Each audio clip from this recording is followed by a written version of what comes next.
আসসালামু আলাইকুম। ভুট্টার জমিতে পাতা খাওয়া রোগ ধরছে, তো এটার ওষুধ দিতে আজকে আবার স্প্রে করতে যাইতেছি।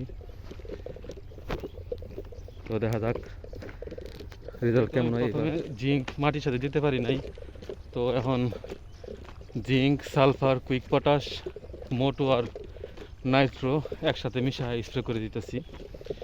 ইনশাল্লাহ আশা করি রেজাল্ট ভালো হইব, বাকিটা আল্লাহর ইচ্ছা।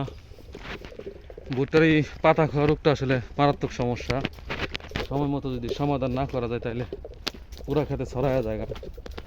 তো গতবার এজেন্টার অ্যান্টিবোরার স্প্রে করছিলাম, এবার অ্যান্টিবোরার কোনো জায়গায় খুঁজে পাই নাই, এই কারণে মোটো আনতে হয়েছে আর কি।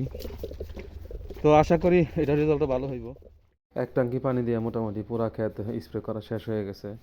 এখন স্প্রে করা শেষ হওয়ার পর মোটামুটি দেখতেছি যে ক্ষেতের মধ্যে অন্য একটা সমস্যা দেখা যাচ্ছে। কৃষি অফিসারে জিগাইতে হবে যে এটা কি আসলেই কোনো সমস্যা নাকি ঠিক হয়ে যাবো গা, কারণ কয়েকদিন আগে পানি লইছি, এরপরে সার দিলাম। আচ্ছা দেখা যাক, আল্লাহ ভরসা।